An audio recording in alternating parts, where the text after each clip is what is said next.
Missing someone. Love with all your heart. Missing someone. Love with heart. What's up, guys? Welcome back to my channel. In this week's episode, I am going to do some pastel tones. These are really exciting because I feel like pastel tones are super aesthetic and very pretty to see and do. The only bad part is that they don't really last very long. They fade very fast within like a few washes, but the only reason why we're doing it on my client is because she is literally getting married in the next few days from this appointment. So we're just doing a color refresher so her hair color is perfect for her wedding day. So this client of mine used to be a bleach and tone. She likes her creative color and just blonding in general to be pretty solid. But because things happen and life happens, she wanted something a little bit lower maintenance, so we opted to do just a very heavy highlight. She lifts extremely well because her natural is not too dark. So I am going in and just pretty much slicing her head. I am doing some hairline detailing right now, so slicing this back to back. That first foil though, right around the hairline, I did do a baby light, so it gives a really soft appearance and not such a harsh line.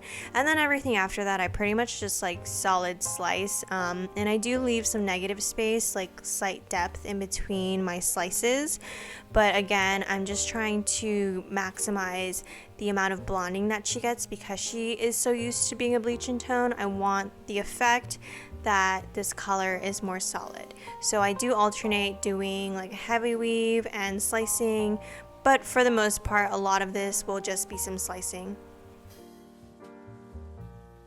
So I just want to touch base on what to expect if you are planning your hair color for your wedding day or have something in mind like a style or any type of look that you're going for. I would definitely plan ahead if you are not already at your goal, because sometimes some colors may take sessions to get to the goal depending on where you're at, if you're at color correction, or if you just have really dark hair in general and you want to go really blonde. So this client of mine, well, most of my clients that get engaged and they're like planning for their wedding, they start planning like as soon as they get engaged. I would say like at least a year before their wedding date, so that we can plan accordingly and get them to their goal. And usually when they share with me what color they want to do or what like kind of color family they kind of want to do, an idea of like what they might want on their wedding day, I can give them like a game plan of how we can space out the next sessions to reach their goal, and just makes it easy. So for this particular client, we have been working towards doing this color for, I don't know, I want to say about a year. And she wanted something super pastel, so as we're getting her light and transitioning her to be more of a softer highlight instead of a bleach and tone, it's basically kind of doing a trial as we go through the sessions, and she kind of sees what tone she wants around her face, what will look best, and what she wants essentially right before her wedding. So these colors and this placement that I will be doing is something that we've been working towards, and she's had a variation of it before and knows that she loves it. And I think that's a really great idea to do if you are doing something drastic or completely different that you've never done before. It's always a good idea to try it out, because you might try it and you might hate it and think of something else and maybe tweak it a little. So it just gives you enough time and your hair a break to plan accordingly if you start thinking about what color you want for your wedding day beforehand. Okay, so as I get towards the front sections here, I've already kind of detailed her hairline. The reason why I'm taking extra steps to detail her hairline is because she is going to possibly put her hair up for the wedding, and I want her to have a lot of pretty color around her face if it's up in an updo or whatever style she ends up choosing for her wedding. So it's really important for me to highlight everything around her head so that there are no random dark spots or black holes around the hairline, that everything is nice and colored and beautiful and bright.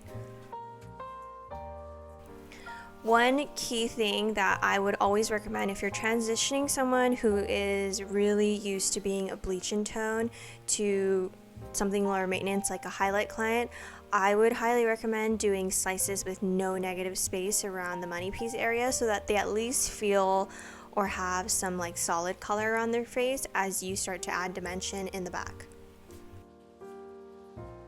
But yeah, after I pretty much just like detail the hairline, I go back and do the sides and the top, and I'm pretty much just slicing all over the head and leaving just very little negative space. So this is what my client's hair looked like after all of her highlights were done processing. This is a sectioning pattern that I did. So that top rectangle on the top crown section is going to be where I'm going to be placing some hidden rainbow in between like her lilac color, and then that chunky money piece I'm going to do kind of like a thicker solid rainbow baby light. It's not going to have any negative space in between it, so it's going to be like a very solid rainbow baby light type of feel. And by the way, we only washed her with some Pulp Right Budapest clarifying shampoo to try and cleanse off any old color that she had from last time that we did. So after I section the hair, I am applying the background color, which is mostly lilac, and I start doing that on the bottom. And the reason why I'm doing it on the bottom first is to get it out of the way, because that whole bottom section is going to be solid, and it's going to be solid because you're not really going to see it when the hair is like laid down. So we just wanted a few rainbow pops in. So I normally would do that on the halo section of the head because that's what lays on everything of the hair. So if I were to put some rainbow underneath that halo section, you wouldn't really see it, and it would just waste a lot of time, to be honest. So because of the way that she wears her hair, I am just doing mostly rainbow on where she parts it and where she's really going to see it, because doing these rainbow panels, they take time, and if you're not going to see it at all, it's just kind of a waste of time. Another thing that I want to quickly mention is, like I said before, we've been planning for this pastel tone that we were going to be doing like days before her wedding. Like literally after we do this color, she's probably going to wash it once, and then that's what her hair will be for the wedding.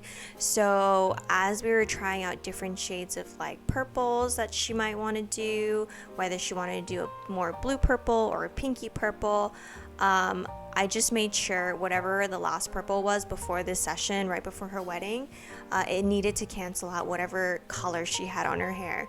So 2 sessions prior to this, we did more of a blue purple, and a lot of times in the hair, when you do more of a blue tone purple, it will fade green, because a lot of times the blue tones just kind of stay in the hair, and as it fades, it always fades green because you're lifted to a yellow tone. So because of that, the session after that, I knew we had to do either pink or like a pinky purple to try and cancel out those mint tones that were left from that blue purple, so that it gave us a really clean canvas and we could do any type of purple that she wanted to do the days before her wedding.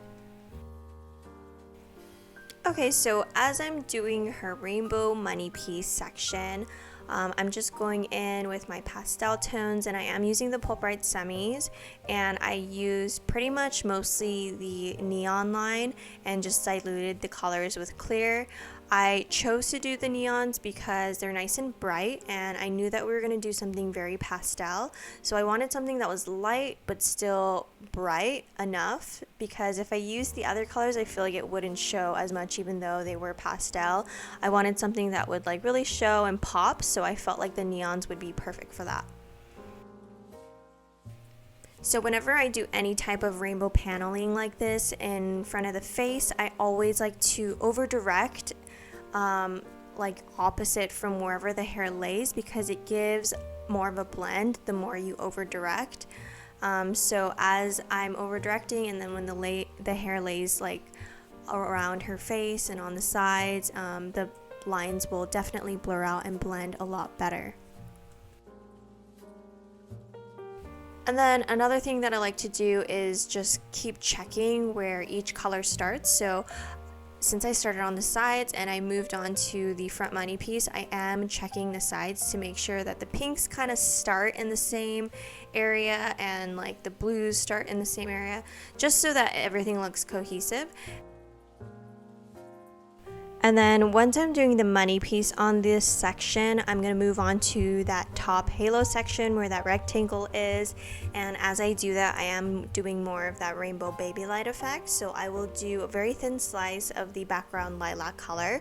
And then I will alternate doing the rainbow paneling in between, taking thin slices and pretty much doing the same type of pattern that I did for the money piece and alternating that with the lilac. So here, as I'm pulling out the foils, you can see there are the background colors in between the rainbow, and everything is just going to blend super seamlessly with the money piece and the rainbow tying in everything together in the back and the front.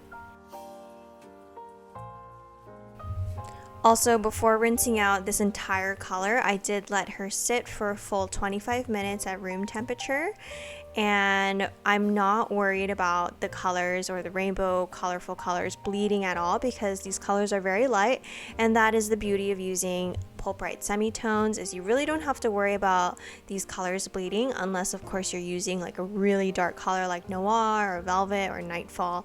If you're doing pastel tones such as these, you can see the water does run clear, and even if I'm mushing the color around as I'm rinsing, it really doesn't bleed onto the rest, because Pulp Bright semis are conditioner based, and once they are on the hair for a certain amount of time, they do start to harden and fully saturate into the hair.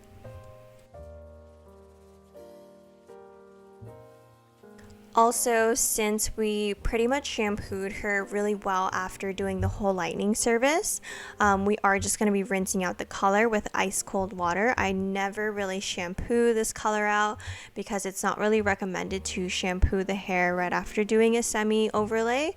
I would probably wait maybe like 4 days to a week before washing your semitone so that you can get the most out of your color. Also, I did forget to mention this when I was applying the color. Whenever I do multicolors in any client's hair, I always ask them what colors they want to see around their face, because for sure I would assume most clients do have a preference. So for her, I didn't want to assume, and she did let me know that she wanted more pink around her face since the rest was going to be purple. So it's always good to ask to make sure that the color is perfect for your clients. Alrighty guys, so here is the finished look. You can see how soft and blended my rainbow money piece is, and then you can see the slight bit of rainbow baby lights that I added in the back. It kind of ties the money piece into the rest of the hair really well, because if I didn't add those baby light pieces, then it would just look like a rainbow chunk, which is nothing wrong with that, but I just thought adding some rainbow baby lights in the back gives a really nice finishing touch and ties the whole color together. So yeah, this client is totally ready for her wedding, and all she's got to do is do one more wash with some ice cold water and some sulfate free shampoo, and she is all ready for her wedding day. I would say she was super happy with this color, and I am obsessed with how the rainbow turned out with the lilac in the back. Also, if you are a client that is wanting this type of color, I would highly suggest doing something that is a little bit more vibrant than this, so that you can enjoy the fade and it can fade into this, because this will literally wash out in a few washes. Alrighty guys, so that is it for this week's episode. Thank you guys so much for tuning in and watching, and I will talk to you guys next week.